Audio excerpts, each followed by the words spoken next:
La niebla matinal se aferraba a los campos de tabaco como un sudario cuando el ayudante del sheriff, Marcus Webb, detuvo su patrulla en el arcén de grava de la carretera del condado 847.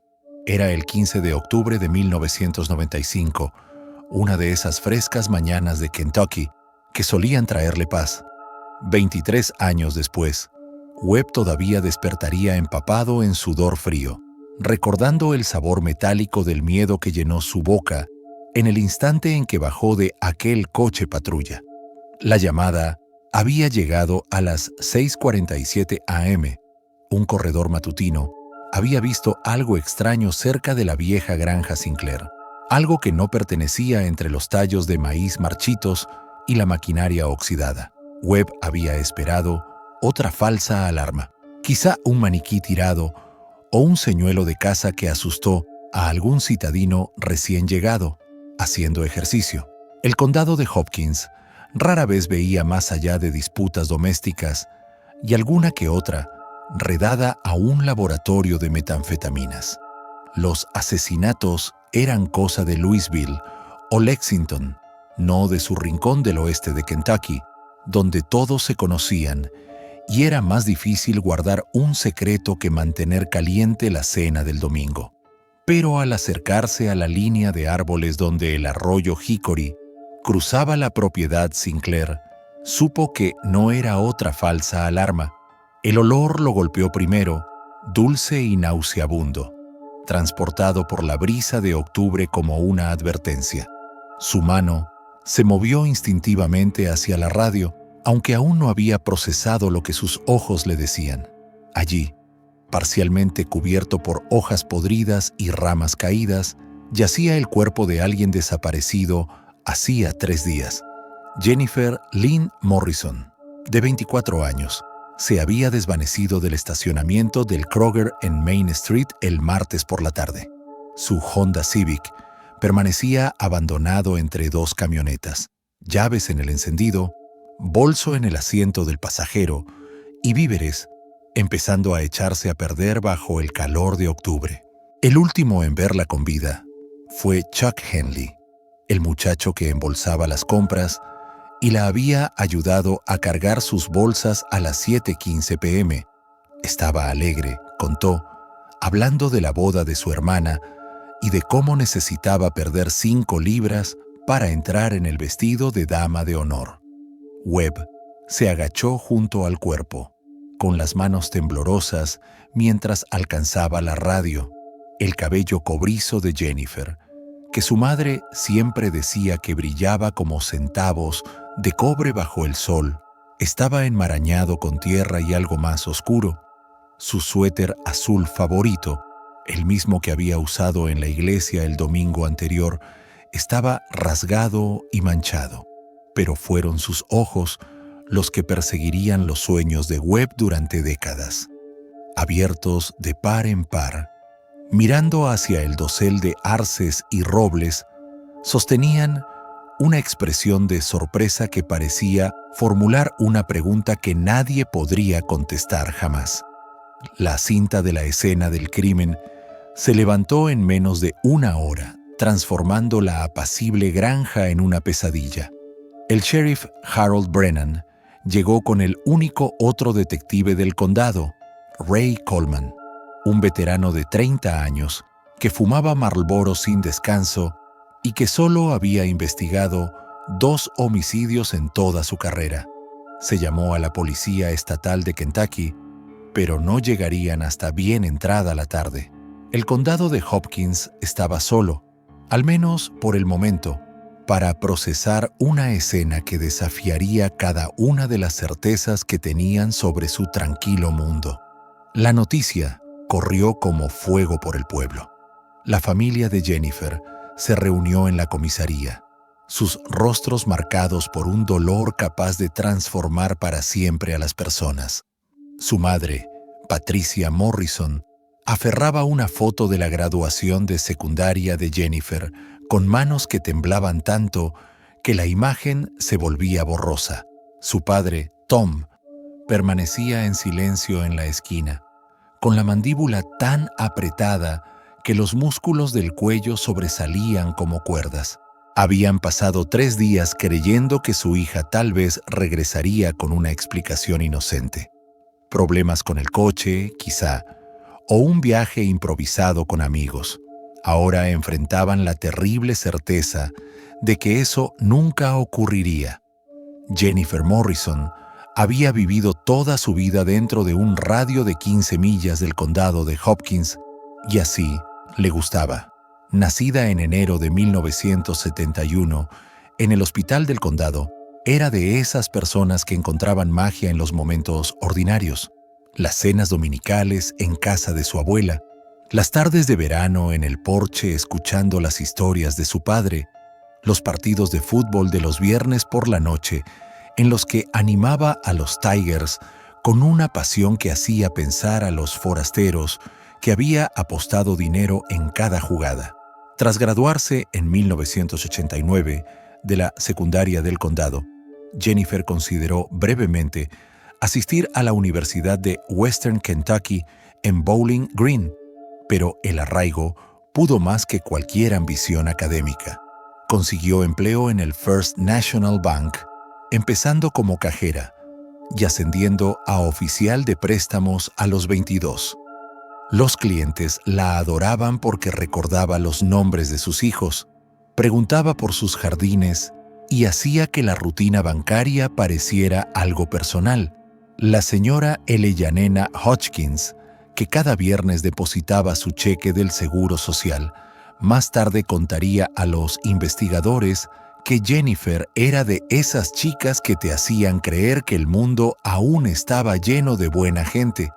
Vivía en una pequeña casa alquilada en Elm Street, a 3 calles de sus padres, cerca para ayudar con las cenas dominicales, pero lo bastante lejos para mantener independencia. La casa era su orgullo, un bungalow de los años 20 con pisos de madera y un porche que decoraba según la estación. Octubre había traído calabazas y tallos de maíz, y el fin de semana anterior a su muerte había colgado luces naranjas en la barandilla, tarareando mientras trabajaba. Su vida social giraba en torno a la primera iglesia bautista, donde cantaba en el coro y daba clases de escuela dominical a los niños de 3er grado, que la adoraban por su paciencia al explicar las historias bíblicas. Los sábados era voluntaria en el refugio de animales del condado, acogiendo gatos callejeros hasta encontrarles hogar. Su propio gato, Whiskers, un rescatado del refugio, nunca llegó a confiar en otras personas, pero seguía a Jennifer por la casa como una sombra fiel. El romance había sido esquivo, para frustración de su madre. Salió con Tommy Carile en la secundaria y un par de años después, pero la relación terminó amistosamente cuando él se alistó en el ejército y Jennifer no soportó la idea de dejar Kentucky. Hubo algunos intentos más. Un romance fugaz con un vendedor de seguros de Madisonville, un par de citas con el nuevo pastor metodista, pero nada duradero. Su hermana Sarah solía bromear diciendo que Jennifer era demasiado exigente, que esperaba que todo hombre estuviera a la altura del ejemplo de su padre, fuerza tranquila y devoción constante. El martes de su desaparición había empezado como cualquier otro. Llegó al banco a las 8:30 con el suéter azul que su madre le regaló por su cumpleaños y un termo de café con aroma a vainilla y canela. Su compañera Linda Davis recordó que Jennifer estaba especialmente animada, entusiasmada con ayudar en los preparativos de la boda de Sarah y hablando de pedir un día libre para ir a Nashville a comprar vestido de novia. Jennifer salió del trabajo a las 5 en punto, como siempre, deteniéndose a charlar con el señor Patterson sobre la admisión de su nieto en la Universidad de Kentucky. Las cámaras del banco la mostraban caminando a su coche a las 5:07, bolso al hombro y llaves tintineando en la mano derecha. Saludó a alguien fuera del plano probablemente Linda, que iba a su propio coche, y se subió a su Honda Civic azul que sus padres le habían ayudado a comprar 2 años antes. El supermercado fue su siguiente parada, un hábito de los martes que todos conocían. Siempre compraba martes y viernes, siempre la misma caja registradora si era posible, siempre organizaba ella misma las bolsas porque tenía un método particular. Chuck Henley recordaba haberla ayudado a cargar 2 bolsas en el maletero. Nada extraño, dijo. Solo provisiones semanales normales y algunos ingredientes para la cacerola que pensaba llevar a la iglesia el miércoles, lo que ocurrió en los 23 minutos entre que Jennifer salió del Kroger y su coche fue hallado abandonado. Se convertiría en el misterio central que devoró al condado de Hopkins. Esos 23 minutos serían diseccionados y reconstruidos 1000 veces en los años venideros, pero nunca entregarían sus secretos con facilidad. Lo único cierto era que en ese breve lapso, el martes ordinario de Jennifer se transformó en el inicio de una pesadilla que atormentaría a su comunidad por casi 3 décadas. El departamento del sheriff del condado de Hopkins jamás había procesado una escena de homicidio, y eso se notó en aquellas primeras horas cruciales. El sheriff Harold Brennan, un hombre decente más adecuado para mediar disputas de tierras que para cazar asesinos, permanecía en el borde de la escena con las manos hundidas en los bolsillos de su chaqueta, observando al fotógrafo estatal documentar lo que se convertiría en el lugar más infame en la historia del condado. El viento de octubre arrastraba el murmullo de voces desde la carretera, donde una multitud creciente de vecinos se había congregado. Sus conversaciones en voz baja se interrumpían de vez en cuando por algún sollozo de quien conocía a Jennifer Morrison desde que era una niña con coletas. El detective Ray Coleman se movía por la escena con la precisión metódica de alguien que entendía que cada detalle importaba, aunque no estuviera del todo seguro de cuáles resultarían significativos. Su cuaderno se llenaba de observaciones que parecían tanto mundanas como potencialmente cruciales. La posición del cuerpo de Jennifer, parcialmente oculto, pero no enterrado. La ausencia de sus joyas, excepto por una pequeña cruz de plata que había recibido de su abuela como regalo de confirmación, el extraño patrón de la tela rasgada que sugería una lucha, aunque el lugar exacto de esa confrontación seguía sin estar claro. La criminalista de la policía estatal, la detective Sarah Chen, llegó desde Frankfurt a las 2:47 p.m., trayendo consigo la clase de experiencia forense que el condado de Hopkins necesitaba desesperadamente.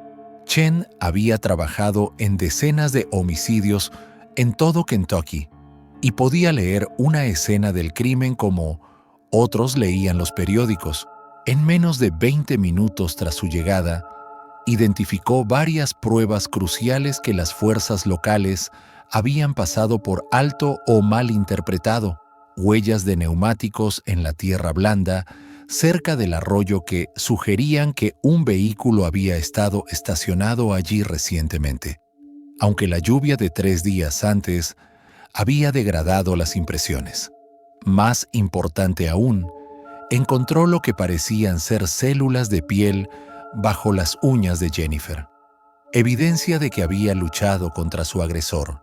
La búsqueda de testigos comenzó de inmediato, aunque la geografía rural del condado dificultaba el proceso. Las casas estaban dispersas por millas de tierras de cultivo, muchas habitadas por ancianos cuya vista y oído ya no eran lo que habían sido. Aún así, comenzó a formarse un retrato de los acontecimientos del martes por la noche, armado a partir de fragmentos de memoria y observaciones casuales.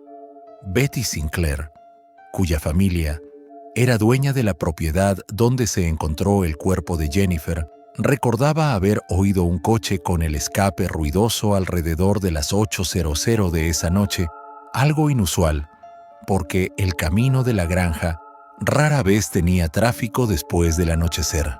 Más prometedor fue el testimonio de Jake Morrison, sin parentesco con Jennifer, a pesar de compartir apellido. Él tenía un pequeño taller mecánico en la carretera que conectaba el estacionamiento del Kroger con la granja Sinclair. Estaba trabajando tarde el martes, terminando una transmisión antes de cenar, cuando notó una camioneta oscura pasando inusualmente despacio frente a su taller. El conductor, un hombre con una gorra de béisbol calada hasta las cejas, parecía estar observando el área más que transitando. Morrison no pudo ver la matrícula, pero estaba seguro de que era una camioneta nacional, quizá una Ford o Chevrolet de finales de los 80 o principios de los 90. El primer gran avance de la investigación vino de una fuente inesperada. El gato de Jennifer, Whiskers, había desaparecido desde la noche del martes y su vecina, la señora Helen Rodríguez, lo buscaba con creciente desesperación. La mañana del jueves, lo encontró escondido bajo su porche trasero, traumatizado y con lesiones menores consistentes con haber sido pateado o arrojado. Según dictaminó el veterinario, más significativo aún, el collar de Whiskers había desaparecido, aunque la madre de Jennifer insistía en que el gato nunca salía sin él. A medida que la noticia del asesinato se extendía más allá del condado de Hopkins, la oficina del sheriff se vio abrumada por una avalancha de pistas, teorías y confesiones falsas. El teléfono no dejaba de sonar con reportes de vehículos sospechosos, hombres extraños, rondando cerca de las escuelas y conversaciones a medio recordar que de repente parecían siniestras en retrospectiva. Cada pista debía investigarse, catalogarse y ser seguida o descartada. Un proceso que tensó los recursos limitados del departamento hasta casi quebrarlos. El sheriff Brennan tomó la difícil decisión de pedir ayuda adicional a la policía estatal de Kentucky, admitiendo de facto que su oficina estaba sobrepasada. La decisión generó controversia entre algunos residentes que la veían como un fracaso, pero otros reconocieron que era la única vía realista. Para el viernes, se había formado un grupo de trabajo conjunto, combinando el conocimiento local con la pericia estatal en lo que todos esperaban fuese una alianza poderosa. La primera señal de que la investigación perdía impulso llegó 3 semanas después de descubrir el cuerpo de Jennifer. La detective Sarah Chen regresó a Frankfurt. Su análisis forense preliminar estaba completo, pero resultó frustrantemente inconcluso. El ADN bajo las uñas de Jennifer estaba demasiado degradado para arrojar un perfil claro, consecuencia de la exposición a los elementos en aquellos primeros días cruciales. Las huellas de neumáticos junto al arroyo habían sido medidas y fotografiadas, pero sin un vehículo sospechoso para comparar, eran meramente sugestivas, no prueba definitiva. El sheriff Brennan se encontró presidiendo una investigación que generaba más preguntas que respuestas. El grupo conjunto entrevistó a más de 200 personas en el primer mes, siguiendo pistas que se extendían desde Hopkinsville hasta Henderson, pero cada hilo prometedor terminaba deshaciéndose. La camioneta oscura que Jake Morrison había visto se convirtió en el centro de intensas pesquisas, revisando registros de matriculación en 3 condados. El proceso consumió cientos de horas de trabajo y no produjo nada. Para la Navidad de 1995, la investigación se había asentado en una rutina de rendimientos decrecientes. El grupo de trabajo se reunía semanalmente, revisando pruebas inmutables y persiguiendo pistas que se enfriaban con cada día que pasaba.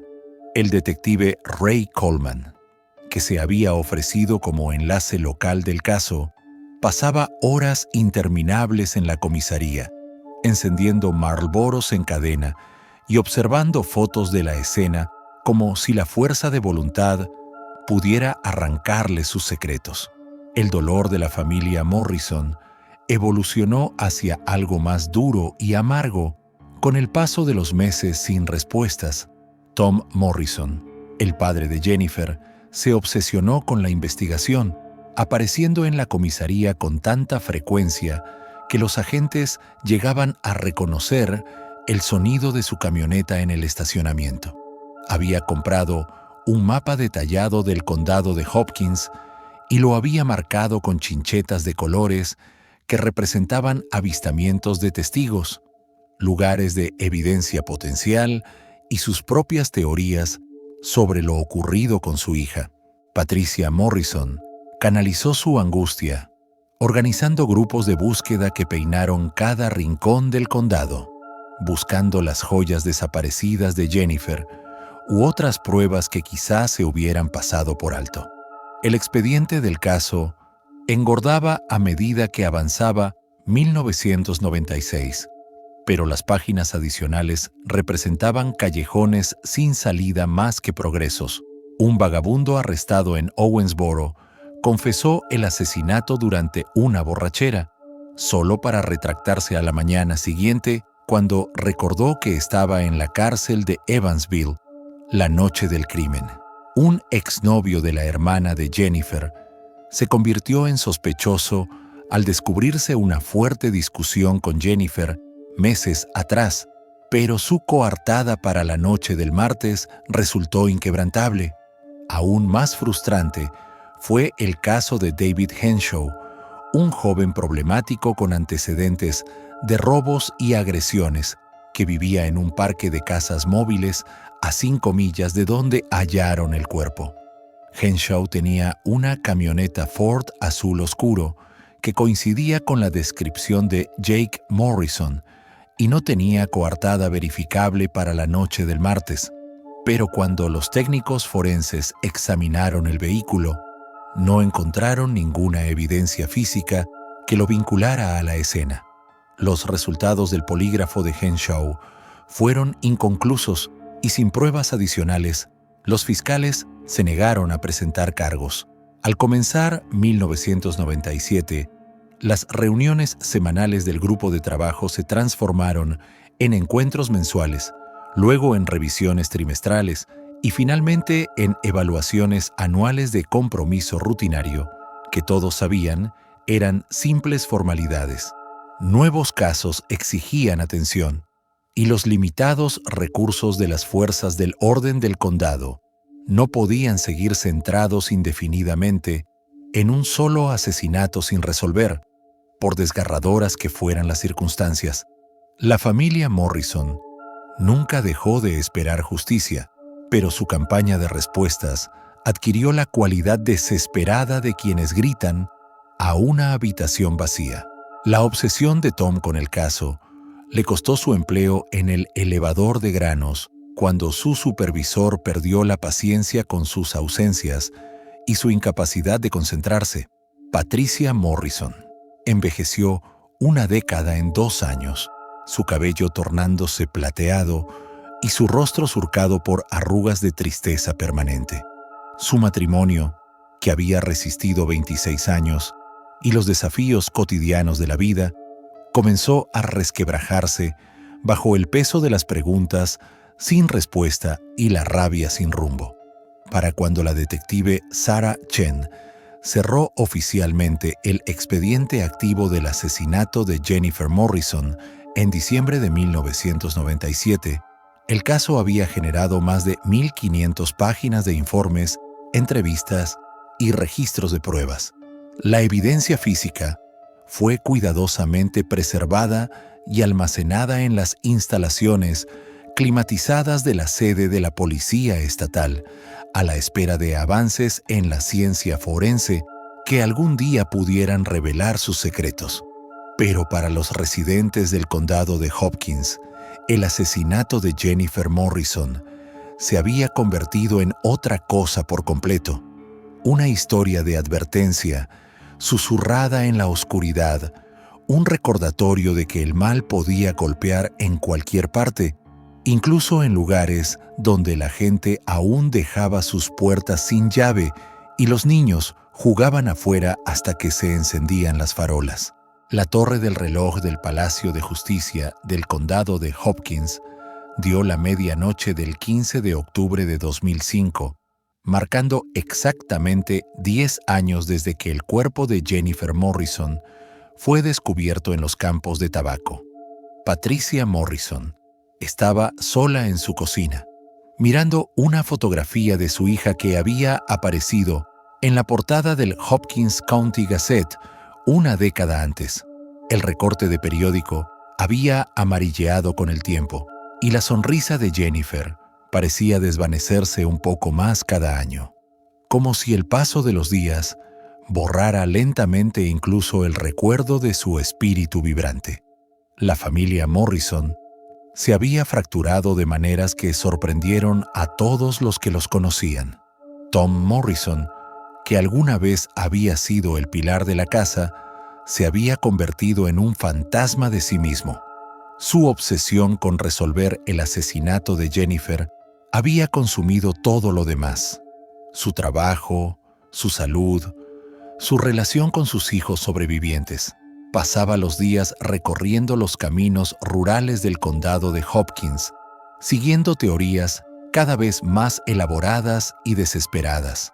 A veces Patricia lo encontraba en el garaje a las 3 de la madrugada, encorvado sobre cajas de informes policiales, fotocopiados y recortes de periódicos, murmurando acerca de pistas pasadas por alto y conspiraciones. Su matrimonio terminó en silencio en 2002, no con discusiones airadas ni revelaciones dramáticas, sino con la lenta erosión de dos personas que ya no podían encontrarse el uno al otro a través del laberinto de su dolor compartido. Tom se mudó a un pequeño apartamento sobre la ferretería de Main Street, mientras Patricia permaneció en la casa donde Jennifer había crecido, rodeada de recuerdos que la consolaban y la atormentaban a la vez. Sarah Morrison, la hermana menor de Jennifer, huyó del condado inmediatamente después de graduarse de la secundaria en 1998. Estudió en la universidad en Colorado y nunca regresó, salvo en breves y dolorosas visitas que se hicieron cada vez más escasas. El viaje de compras para el vestido de novia, del que Jennifer estaba tan emocionada, nunca ocurrió. Sarah se fugó con su novio universitario en una ceremonia en Las Vegas a la que no asistió ningún familiar. Cambió de apellido al casarse, como si desprenderse del nombre Morrison pudiera alejarla de la tragedia que había definido sus años de adolescencia. La respuesta de la comunidad al asesinato no resuelto pasó por etapas previsibles. La conmoción inicial y la determinación dieron paso a la aceptación frustrada y luego al olvido selectivo que permite que los pequeños pueblos sigan funcionando a pesar de cargar con secretos terribles. Nuevas familias llegaron al condado de Hopkins, atraídas por viviendas accesibles y buenas escuelas, y aprendieron sobre el caso de Jennifer Morrison de la misma manera que los niños aprenden leyendas locales, a través de susurros y advertencias vagas sobre la seguridad después del anochecer. El sheriff Harold Brennan se retiró en 2003, reemplazado por un hombre más joven llamado Michael Torres, criado en el vecino condado de Webster y con una mirada fresca hacia viejos problemas. Torres heredó un archivador lleno de casos sin resolver, pero el asesinato de Morrison destacaba tanto por su brutalidad como por la defensa incansable del padre de la víctima. Durante los 2 primeros años de su mandato, Torres se reunió mensualmente con Tom Morrison escuchando con paciencia teorías que iban de lo plausible a lo descabellado, siempre prometiendo dar seguimiento a cualquier nueva pista, aun sabiendo que la mayoría se había agotado años atrás. Los archivos del caso se convirtieron en una especie de registro arqueológico de la evolución de la investigación. Los informes originales de 1995 estaban mecanografiados con máquina de escribir manual, llenos de líquido corrector y notas manuscritas en los márgenes. Las ediciones posteriores fueron producidas en las primeras impresoras de matriz de puntos, con texto que se desvanecía a gris fantasmagórico. Para mediados de los 2000, los reportes digitales ya se imprimían en láser y se guardaban en carpetas prolijas y oficiales, pero que no contenían más respuestas que sus predecesoras. El detective Ray Coleman permaneció en el departamento del sheriff hasta su muerte por cáncer de pulmón en 2008. Nunca dejó de creer que el asesino de Jennifer era alguien local, alguien que conocía lo suficiente la geografía y los ritmos de la Kentucky rural como para escoger ese sitio en particular para deshacerse del cuerpo. Su teoría, compartida con Torres en sus últimos meses, era que el asesino probablemente había asistido al funeral de Jennifer, mezclándose con los dolientes y observando el progreso de la investigación desde dentro. La evidencia física de la escena permanecía almacenada en el laboratorio de la Policía Estatal de Kentucky, cuidadosamente preservada pero en gran medida olvidada. Los avances en técnicas de análisis de ADN ofrecían esperanzas periódicas de que las muestras degradadas pudieran revelar nueva información, pero cada innovación tecnológica parecía solo exponer las limitaciones de un material comprometido por el tiempo y el clima. Las células de piel bajo las uñas de Jennifer contenían suficiente material genético para excluir sospechosos, pero no lo bastante para identificar positivamente a un perpetrador desconocido. El folclore local fue absorbiendo gradualmente la historia de Jennifer Morrison, transformándola de tragedia específica a advertencia general sobre los peligros más allá de la seguridad del hogar y la comunidad. Los padres usaban su nombre para advertir a sus hijos sobre hablar con extraños o caminar solos después del anochecer. Los adolescentes se desafiaban a visitar la granja Sinclair en la noche de Halloween, aunque la mayoría perdía el valor antes de llegar al arroyo donde se encontró su cuerpo. La llamada llegó al departamento del sheriff del condado de Hopkins una gris mañana de martes de febrero de 2024, casi 29 años después del asesinato de Jennifer Morrison.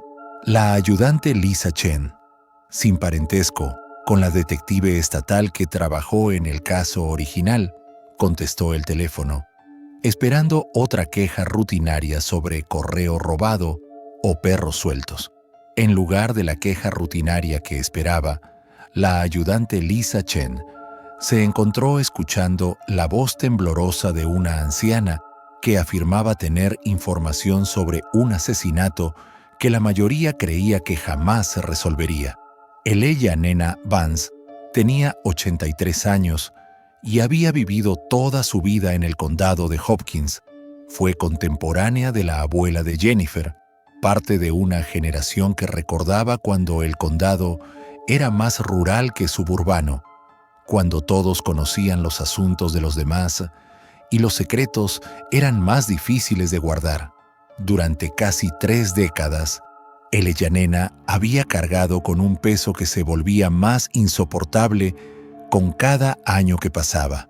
El miedo y la lealtad la habían mantenido en silencio, hasta que la vejez y la salud quebrantada la convencieron de que algunos secretos no valían la pena llevarse a la tumba. La historia de Elijah Nena comenzó en octubre de 1995, cuando vivía en una pequeña granja en la carretera del condado 892. a unas 2 millas de donde eventualmente se halló el cuerpo de Jennifer. Su difunto esposo, Frank, era un ave nocturna que sufría de insomnio y solía sentarse en el porche de madrugada, bebiendo café y viendo amanecer. El miércoles 16 de octubre de 1995, la mañana después de la desaparición de Jennifer, pero antes de que encontraran su cuerpo, Frank presenció algo que al inicio desestimó como irrelevante. Cerca de las 5:30 de la mañana, vio a un hombre caminando por la carretera del condado, avanzando con determinación pero sin prisa, cargando lo que parecía ser un pequeño bulto o bolsa. Llevaba ropa de trabajo, jeans, camisa de franela y gorra de béisbol. Desde unos 100 metros de distancia, Frank no pudo distinguir bien el rostro. Lo que le pareció extraño fue que aquel hombre caminaba alejándose del pueblo hacia zonas más aisladas, a una hora en que la mayoría de la gente iba en dirección contraria, rumbo al trabajo. Frank mencionó el incidente durante el desayuno, preguntándose en voz alta si deberían avisar a alguien, pero la radio de esa mañana no dijo nada sobre una persona desaparecida y por la tarde ya lo habían olvidado. No fue hasta el día siguiente, cuando hallaron el cuerpo de Jennifer, que Frank empezó a sospechar que tal vez había visto algo importante. Para entonces, sin embargo, ya había aparecido el miedo. El hombre que Frank había visto en la carretera era alguien que conocía, alguien cuya presencia allí tendría implicaciones explosivas para el condado. Frank y Elijah Nena discutieron si debían reportarlo, pero aquel hombre era muy conocido en la comunidad, respetado y confiable, con una reputación que haría parecer increíble el testimonio de Frank. Peor aún, tenía conexiones políticas y poder suficiente para complicarles la vida a cualquiera que lo acusara. Con el paso de los días, y sin que hubiera arrestos, Frank empezó a dudar de sí mismo. Tal vez la distancia era demasiada para una identificación confiable. Tal vez la presión de saber sobre un crimen terrible lo estaba haciendo imaginar conexiones inexistentes. Elijah Nena alimentó esas dudas, aterrorizada por las posibles consecuencias si su esposo hablaba. Frank murió de un infarto en 2016, llevándose el secreto a la tumba. Pero Elijah Nena jamás olvidó la descripción de aquella mañana de octubre. Y a medida que la edad y la cercanía de su propia muerte se volvían imposibles de ignorar, el peso del silencio se tornó insoportable. El detonante final ocurrió en Navidad de 2023, cuando su nieta le anunció que se mudaría al condado de Hopkins con su familia joven. Atraída por la reputación de seguridad y espíritu comunitario de la zona, la ironía fue demasiado para Elijah Nena. No podía ver a su nieta criar niños en un lugar donde un asesino había caminado libre por casi 30 años, protegido por una respetabilidad que hacía sus crímenes parecer imposibles. El 13 de febrero de 2024, Elijah Nena Vance levantó el teléfono y llamó a la oficina del sheriff, con voz temblorosa pero resolución firme. El sheriff Michael Torres, ya en su tercera década de servicio, escuchó su relato con el escepticismo de quien ha lidiado con innumerables pistas falsas y buscadores de atención, pero algo en la voz de la anciana lo convenció de que esto era distinto. Elijah Nena no buscaba fama ni atención.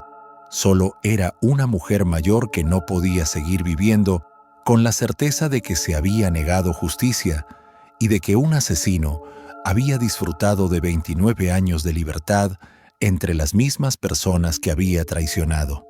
Horas después, Torres estaba sentado en su modesta sala de estar, con una grabadora digital registrando cada palabra de su declaración, mientras su detective, Amanda Foster, tomaba notas detalladas. El relato de Elijah Nena Era lo bastante específico como para ser verificado y lo bastante dramático como para cambiar por completo lo que se creía del caso Morrison. Si Frank realmente vio lo que su viuda afirmaba, entonces el departamento del sheriff estaba a punto de arrestar a alguien cuya culpabilidad conmocionaría a la comunidad más que el propio crimen original. El archivo de pruebas del condado de Hopkins no se había actualizado desde los años 80 y la detective Foster tuvo que agacharse bajo telarañas y abrirse paso entre cajas de cartón húmedas para llegar a la sección de los materiales del caso Morrison. Los fluorescentes zumbaban y parpadeaban, proyectando sombras inquietantes, apropiadas para lo que estaba por emprender: la resurrección de un caso dado por muerto durante más de 2 décadas. Foster era relativamente nueva en el condado, transferida desde la Policía Metropolitana de Louisville en 2019. Traía consigo 15 años de experiencia en homicidios y una mirada fresca, libre de la política local y las relaciones personales que habían entorpecido la investigación original. Torres la había asignado al caso precisamente porque no tenía lazos con posibles sospechosos ni interés en proteger reputaciones de figuras de la comunidad. La evidencia física contaba una historia más compleja y perturbadora de lo que se había comprendido en 1995. Foster pasó semanas reexaminando cada objeto, fotografiando con cámaras digitales de alta resolución y enviando muestras a análisis con técnicas forenses inexistentes en aquel tiempo. Los resultados fueron tan reveladores como inquietantes y le hicieron entender por qué el caso había quedado sin resolver. El hallazgo más significativo surgió de la ropa de Jennifer, en especial su suéter azul, que había estado guardado en un casillero climatizado durante 29 años. El análisis avanzado de fibras reveló fragmentos de un textil inusual que había sido pasado por alto. Fibras sintéticas consistentes con alfombra industrial, usada en edificios comerciales y gubernamentales. Más intrigante aún, contenían rastros de un solvente de limpieza específico, empleado casi exclusivamente por servicios de mantenimiento en instalaciones institucionales. Esto sugería que Jennifer había estado retenida, viva o ya muerta, en un lugar con pisos de grado comercial antes de ser transportada al sitio del arroyo Hickory. Foster inició la ardua tarea de identificar cada edificio del condado que hubiera usado alfombra similar en 1995, revisando planos, registros de mantenimiento y facturas de hace casi 3 décadas. El análisis de ADN de las células bajo las uñas de Jennifer dio resultados parciales imposibles de obtener con la tecnología de los 90. Aunque incompleto, el perfil genético eliminó a varios sospechosos originales y, más importante aún, ofrecía suficientes puntos de comparación para identificar a un culpable si lograban una muestra adecuada. La investigación de Foster cobró aún más fuerza cuando descubrió que el relato de Frank Vance podía corroborarse con evidencia física. La ruta descrita coincidía perfectamente con huellas de neumáticos halladas junto al cuerpo y nunca explicadas. Más aún, la hora del avistamiento, 5:30 am del 16 de octubre, sugería que el cadáver fue trasladado varias horas después de la desaparición, lo que implicaba que Jennifer había estado retenida en otro lugar durante la noche. Las fibras de alfombra adquirieron aún más relevancia al cruzar los datos con la descripción del hombre vista por Frank. Si el sospechoso señalado por el Ellanena era en verdad el asesino, entonces el rastro de alfombra industrial apuntaba a que tenía acceso a un edificio al que la mayoría de los residentes jamás entraban, un espacio institucional donde alguien con autoridad podría sentirse lo bastante seguro como para mantener cautiva a una víctima sin temor a ser descubierto. El enfoque metódico de Foster se extendió también a reentrevistar a testigos cuyas memorias podían haberse agudizado o alterado en casi 3 décadas. Muchos de los testigos originales habían fallecido o envejecido, pero los que quedaban aportaron detalles que en 1995 parecieron irrelevantes y que ahora adquirían un nuevo peso a la luz de las revelaciones de Eleyanena Vance. Jake Morrison, el dueño del taller que había visto la camioneta sospechosa, recordó nuevos elementos sobre el ocupante. Le resultaba familiar, aunque no podía ubicar dónde lo había visto antes. El alcance de la investigación se amplió hasta abarcar una revisión exhaustiva de los registros de personal de todos los empleados y contratistas del gobierno que hubiesen trabajado en el condado en octubre de 1995. Foster buscaba a alguien con acceso a edificios con alfombra industrial, alguien conocido y confiable para Jennifer Morrison, y cuyas actividades no habrían despertado sospechas durante el periodo crítico en que ocurrió el asesinato. Quizás lo más inquietante fue el descubrimiento de Foster de que la investigación original había sido desviada sutil, pero sistemáticamente, de ciertas líneas de indagación. Las notas del detective Ray Coleman contenían múltiples referencias a pistas potenciales que fueron descartadas o relegadas sin justificación clara. Alguien con influencia había logrado que ciertos sospechosos no fueran investigados a fondo y que determinadas pruebas no se siguieran con la debida energía. Mientras Foster reconstruía este panorama, comprendió por qué Frank Vance había dudado en contar lo que vio. Las implicaciones del relato de Eleyanena eran abrumadoras, no solo para la búsqueda de justicia de la familia Morrison, sino para la confianza de toda la comunidad en las instituciones que debían protegerla. Si Eleyanena decía la verdad, entonces Jennifer había sido asesinada por alguien que llevaba 29 años, escondido a plena vista, protegido por su posición y su reputación, mientras una familia sufría sin respuestas. El nombre que Eleyanena susurró en la sala del sheriff Torres aquella tarde de febrero cargaba con el peso de la historia local y el poder de destruir las certezas del condado. Robert Eugene Walsh. Walsh había sido una figura central en el gobierno del condado durante más de 4 décadas. Primero como ayudante del sheriff en los 70, luego como secretario del condado desde 1983 hasta 2019. Era el tipo de hombre del que dependen los pueblos pequeños, estable, confiable, presente en cada funeral y graduación, la persona a quien se acudía cuando había que hacer algo y hacerlo bien.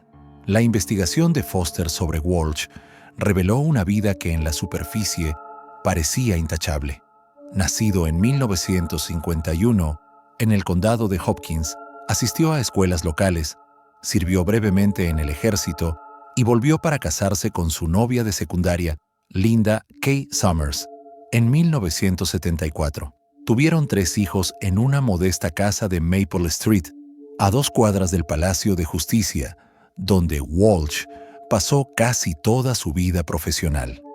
Fue entrenador de béisbol infantil durante 15 años, tesorero del Club Rotario, y no había faltado a un servicio dominical en la primera iglesia presbiteriana en más de 2 décadas.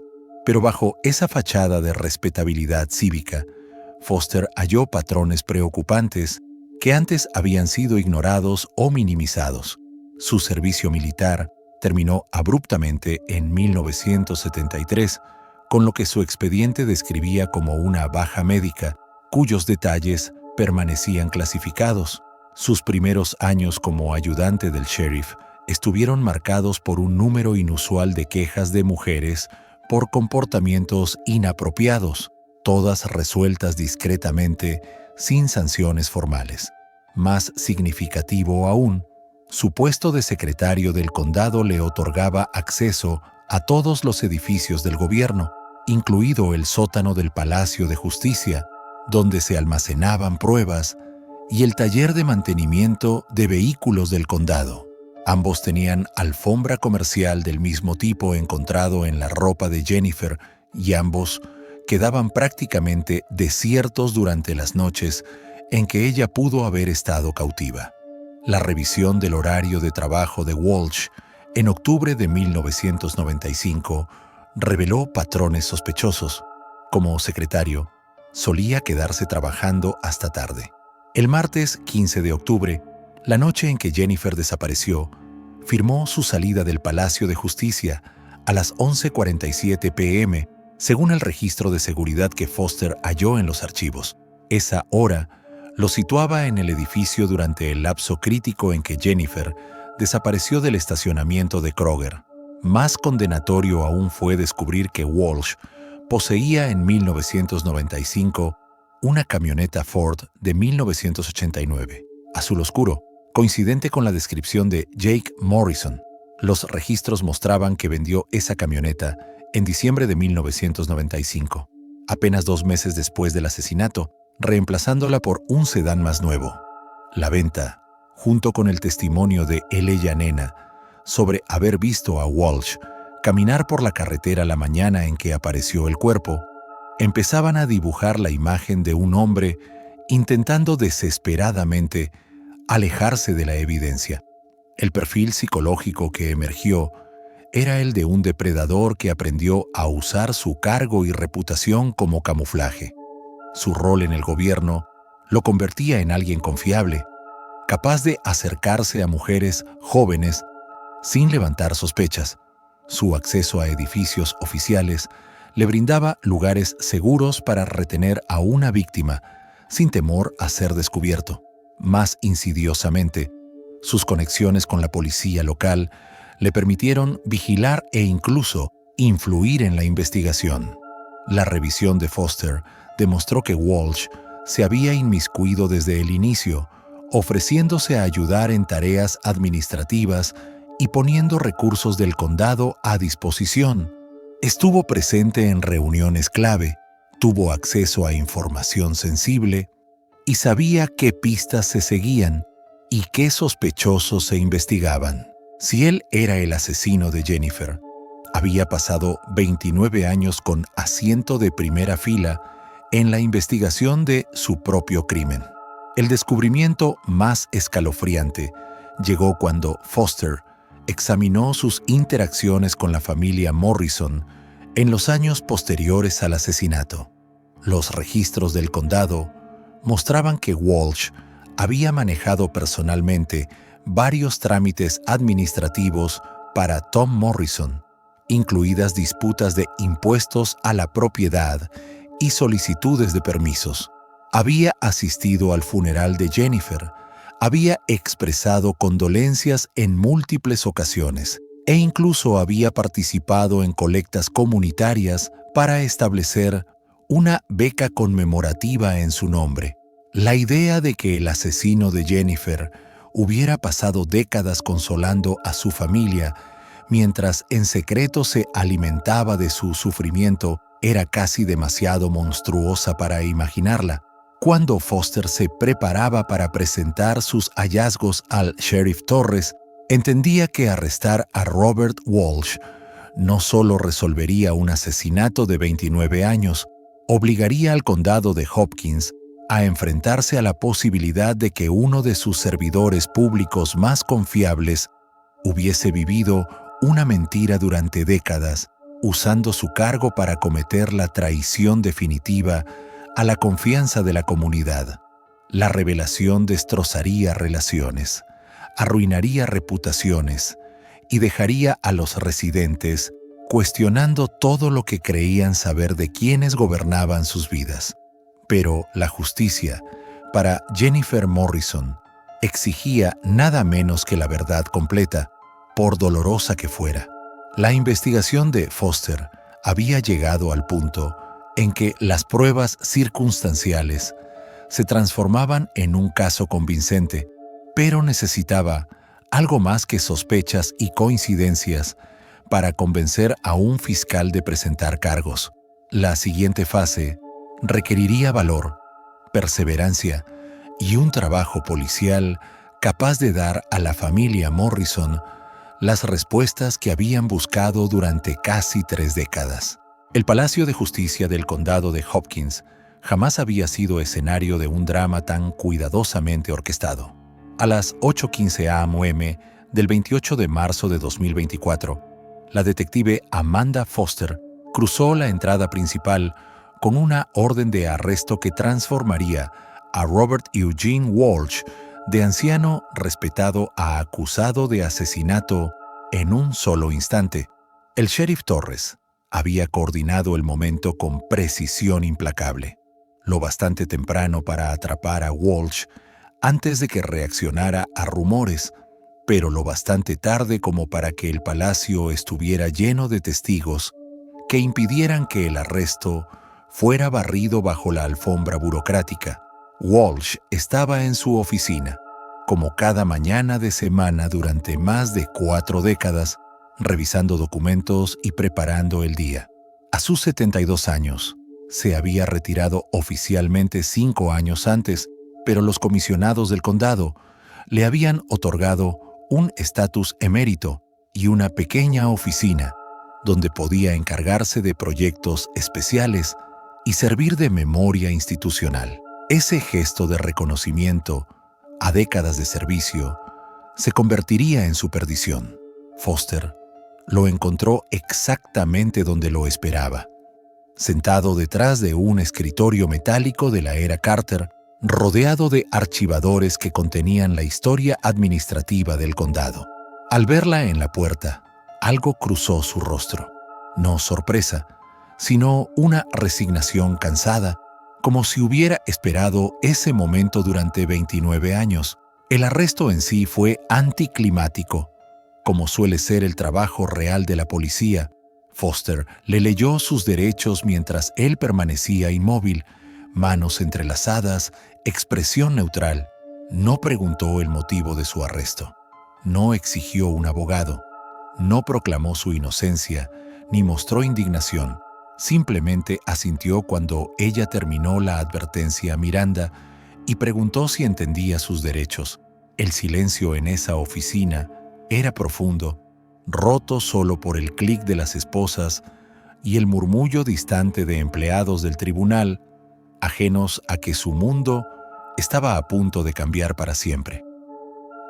La noticia del arresto de Walsh se propagó por el condado como pólvora, difundida por llamadas, mensajes de texto y esa red de rumores que convierte a los pueblos pequeños en familias extendidas.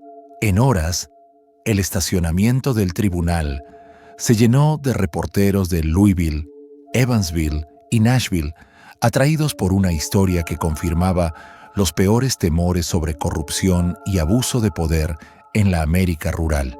Que un servidor público respetado hubiera asesinado a una joven y luego vivido décadas oculto a plena vista era un relato irresistible para la atención nacional. Las pruebas que Foster presentó a la fiscal del distrito, Rebecca Martínez, eran circunstanciales pero poderosas. Las fibras en la ropa de Jennifer coincidían con muestras del sótano del Palacio de Justicia y del taller de mantenimiento del condado. El perfil genético extraído de las células bajo sus uñas coincidía con los marcadores de Walsh, aunque no con certeza absoluta.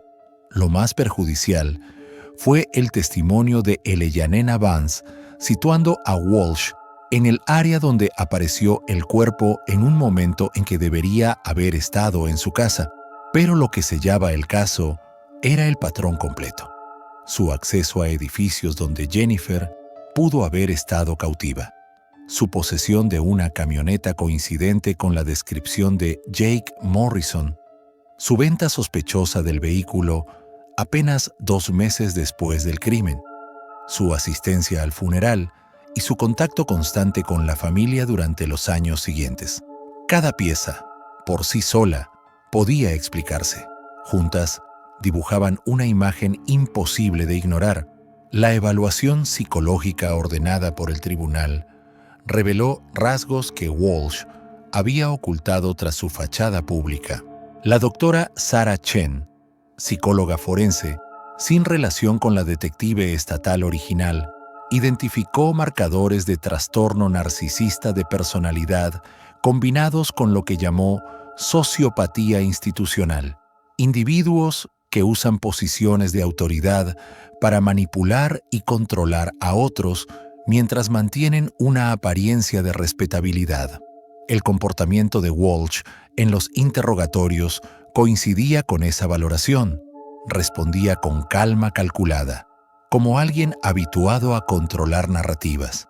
Admitió haber estado en el Palacio de Justicia la noche de la desaparición, diciendo que trabajaba en proyecciones presupuestarias.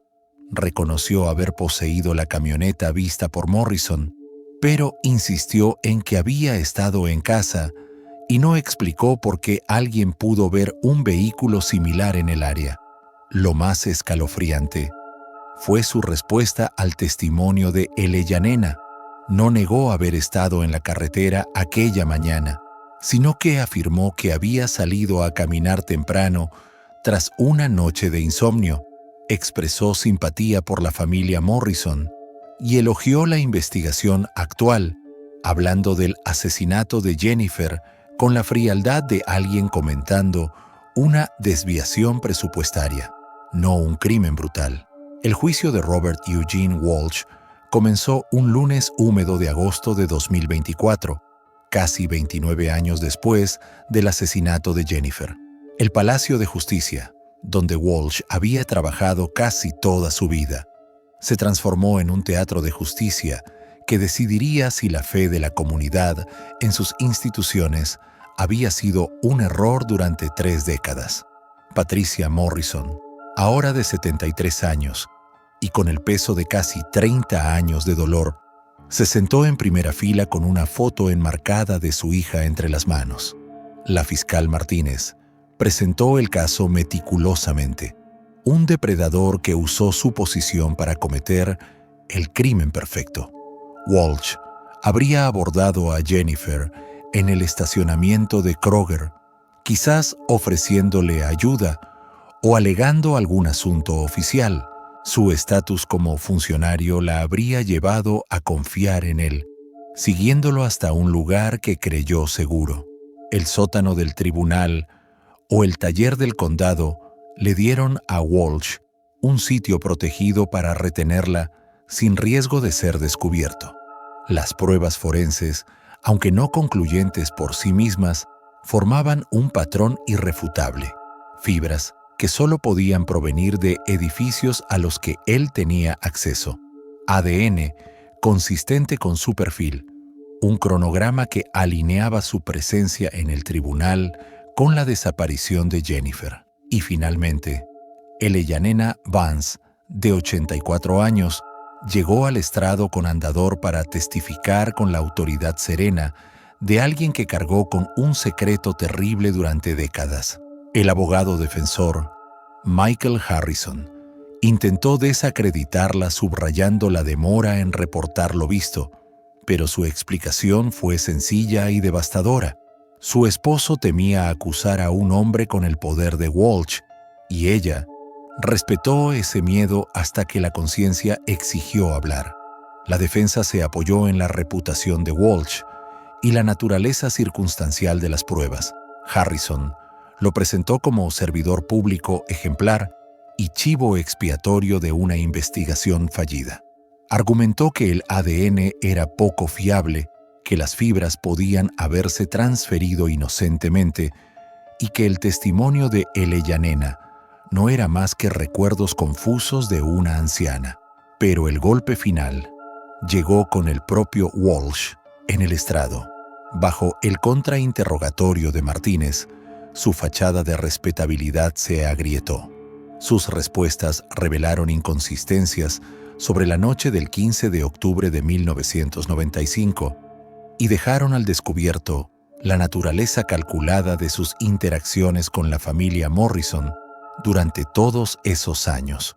Cuando lo confrontaron con pruebas de que había vigilado la investigación y usado su cargo para influir en su rumbo, las respuestas de Walsh se tornaron evasivas y defensivas, dejando entrever destellos de la personalidad manipuladora que había permanecido oculta bajo décadas de servicio público. El jurado deliberó durante 18 horas repartidas en 3 días antes de alcanzar su veredicto. Cuando el portavoz anunció que habían hallado a Robert Eugene Walsh culpable de asesinato en primer grado, la sala explotó en una mezcla de sollozos, exclamaciones y silenciosas expresiones de reivindicación. Patricia Morrison se derrumbó en brazos de su hija sobreviviente, Sarah, que había volado desde Colorado para presenciar la conclusión del largo camino de su familia hacia la justicia. Tom Morrison, fallecido de un infarto en 2019, sin ver jamás al asesino de su hija en juicio, fue recordado entonces como el hombre cuya obsesiva búsqueda de respuestas había mantenido vivo el caso cuando otros estaban dispuestos a dejarlo morir. Walsh fue condenado a cadena perpetua sin posibilidad de libertad condicional, un castigo que parecía casi insuficiente ante la magnitud de su traición. No solo había asesinado a una joven inocente, sino que durante 29 años había torturado a su familia con su presencia en eventos comunitarios, con sus expresiones de simpatía y con su participación en actividades conmemorativas en honor a Jennifer. El hecho de que el asesino hubiese estado oculto a plena vista, consolándolos mientras secretamente se regodeaba en su sufrimiento, añadió una dimensión psicológica al trauma de los Morrison que tardaría años en procesarse. El impacto en el condado de Hopkins trascendió a la familia Morrison. La condena de Walsh obligó a la comunidad a enfrentarse a incómodas preguntas sobre la cultura de deferencia y confianza que había permitido a un depredador actuar con impunidad durante décadas. La investigación reveló fallas sistémicas en el caso original, incluidas pruebas de que Walsh había utilizado su posición para vigilar e influir en la pesquisa de su propio crimen. El gobierno del condado instauró nuevos procedimientos de supervisión y requisitos de transparencia destinados a evitar futuros abusos de poder. Para quienes habían seguido este caso desde el principio, quienes se preguntaron durante años si el asesino de Jennifer Morrison enfrentaría alguna vez la justicia, la resolución trajo una mezcla de satisfacción y tristeza. Al fin se había hecho justicia, pero al costo de destrozar las ilusiones sobre la decencia fundamental de las personas en posiciones de confianza. Si has seguido esta investigación, si has esperado junto con la familia Morrison unas respuestas que parecían no llegar nunca, queremos escuchar tus pensamientos sobre cómo se resolvió este caso y qué significa para otras familias que aún esperan justicia. La sección de comentarios a continuación es un espacio para la reflexión, para compartir tus propias teorías sobre las señales que pudieron haberse pasado por alto y para honrar la memoria de Jennifer Morrison, asegurando que su historia siga siendo contada.